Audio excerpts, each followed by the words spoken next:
See, I've said this several times, but I will still say it again. Your work is very important.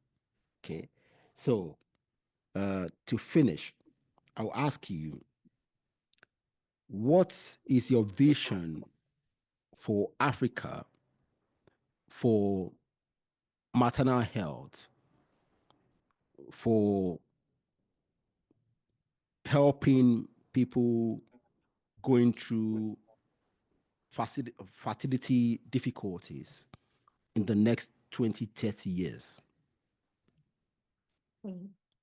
I guess for the first thing, well, for fertility, well, I guess there are two strands. So let me get this out of my out of my head first. With maternal health, I don't want women dying. My vision is that no woman dies in pregnancy or childbirth. Yeah. Because no woman should die giving birth to new life. Mm. So I think my desire, my dream is that women are supported. Yeah.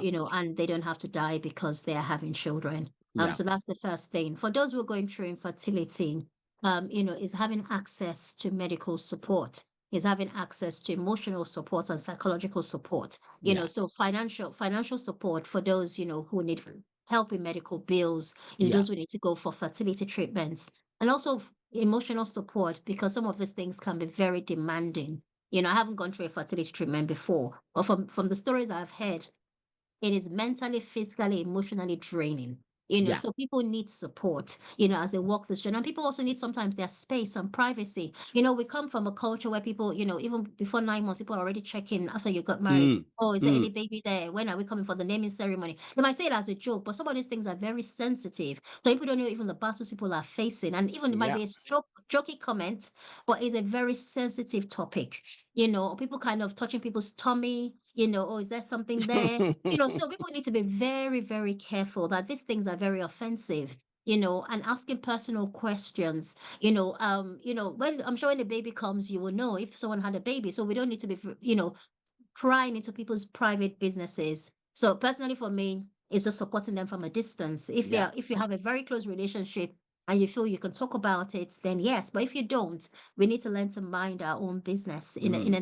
a nice way, not in a rude way. Because sometimes these things are very, very sensitive. People are Mm. fighting their own battles, and Yeah. people and also maybe when people invite people to certain things and they don't want to come, don't take it offensive. Don't be offended. But sometimes people just, some of those environments trigger them. So maybe Yeah. they go for a naming ceremony or they go for a birthday party of a small child. Or some people go for birthday parties and because they don't have children, they don't give them anything. So people, Mm. women, Mm. some women Mm. feel, so women feel those things, you know, or they call women barren. So those kind of words are very deep and very Yeah. hurtful. So I think, our language, being sensitive to women, going through this journey, sometimes, not trying to pry when it's not our business. And so people say, "Oh, I'm not trying to pry, but I'm prying." No, just don't pry. Just let them be.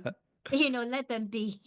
So yeah, I think giving them space, respecting their wishes, and not taking anything personal. If they don't want to come, it's not personal. It's not about you. It's about what they're going through, and they're just trying to deal with, their own emotions. I think just being there for them, just supporting in ways that you can. And Mm. maybe also asking, how can I help? If there are ways, if they have a very close relationship, how do you Yeah. want me to support you? Yeah. Is there anything I can do?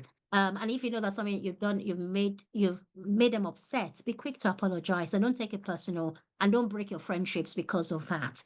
Because sometimes people can feel very isolated because their friends have moved on. Life is very different. And also when you're Yeah. having conversations, let it not be all about your children. If your friend doesn't have a child, there are other things Ooh. you can talk about. That's gonna So be these are some of the things. Yeah, a big challenge for many yeah, women.